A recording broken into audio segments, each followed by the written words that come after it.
Hi, this is Shadi, and today it's gonna be Vietnamese wrestling, also known as Do Vat, versus Judo. This is something that's been requested for quite some time, and I apologize for the delay, but better late than never. So in this video, I'm gonna go through three things.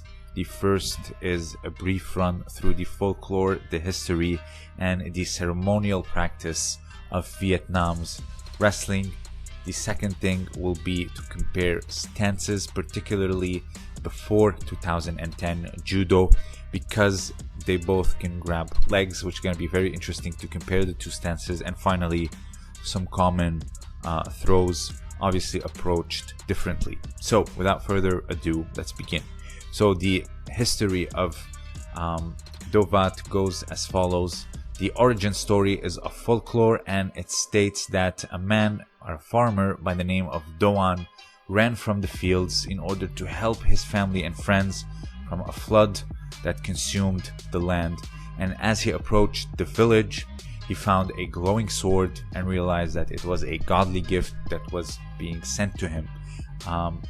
He became a very fierce warrior capable of the supernatural, and he started to teach his skills, his combat skills, and then it started to pass down from generation to generation, ensuring the survival of the nation. So this is the folklore background story of Do Vat. If you are Vietnamese and have something else to share, please feel free to do so.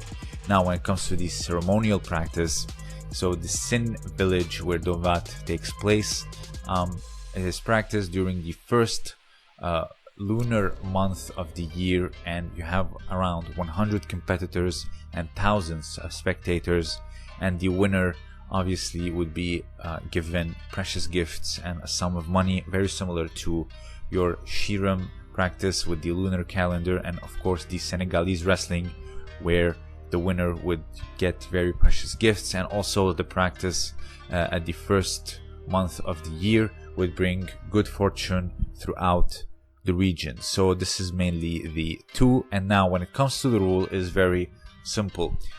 Before, there was no rounds. It was mainly a fight until you put someone flat on their back and their shoulders and their chest and stomach looking up, basically like an ippon. But now you have 3-4 minute rules. Draw can happen, but before that the possibility for a draw was impossible. Now let's go to stances. You see, because leg grabbing is very common, like stuff like single legs, kataguruma, very similar to your freestyle wrestling and folk style, the stances are very extreme.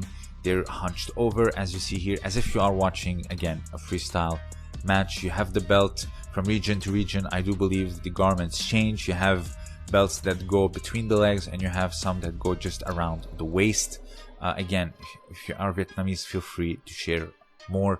As I've been seeing, you have northern and southern styles, multiple styles. It's not just one body, but the stance is of wrestling of today, because it is the leg grabbing is so common. Now, when it comes to Judo, this is a 2008 match between Kosei Inoue and Yohei Takai.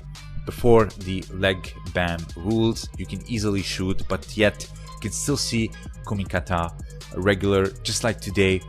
The thing is, most of the leg grabs or attacks would come from a upper body control like kataguruma, sukuinage, etc. Now, shooting, as you see here, did occur, but not so much common like in wrestling, or here you see Vietnamese wrestling, and most of the time it did not look very good, in my opinion. The rounded back, grabbing of the pants, not so much technique, just bulldozing.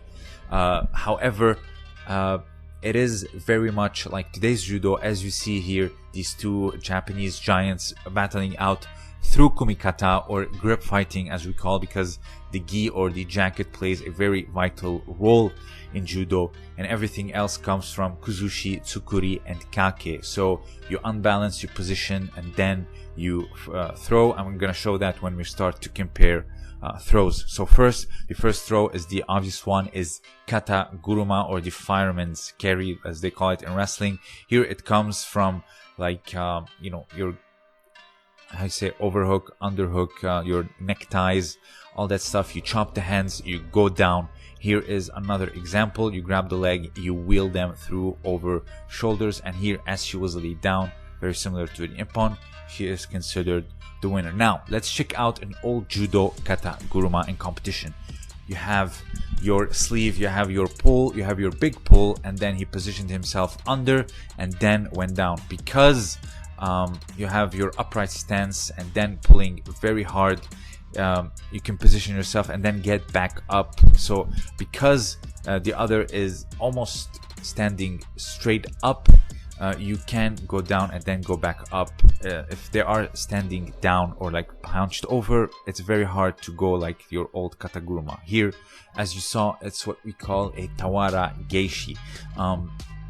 This is when someone tries to shoot for your legs. It's perfect for your old wrestling style or your old judo. If someone decided to shoot and you have the strength, you have, you know, your defenses, you are anchored down, you can easily grab the upper body and then sacrifice yourself backwards, rolling them and getting the ippon. This is a sutemiwaza or a sacrificing technique. This one here, again, I apologize for the footage.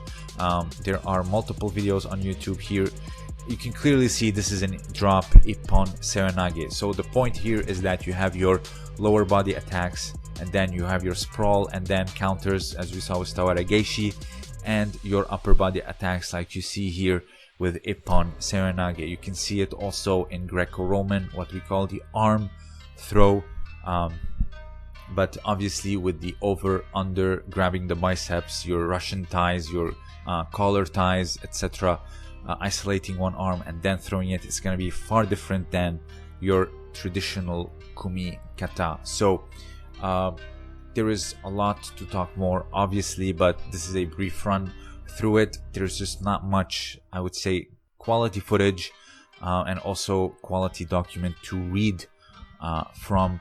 I tried as best to represent it in a good way. Again, if you are Vietnamese, please do share what you have from information, the different styles, the different types of garments. You see the men wearing the shorts or the wrestling uniform of today with the belt, and some without the wrestling uniform, just the old belt. So again, if you have anything else to add, please let me know down below. Also, consider supporting me on Patreon. I have exclusive content for the patrons only, and of course, do not forget to check out Josh Simon's shop for articles and of course historical t-shirts. This was Shadi, and as always, thank you for listening.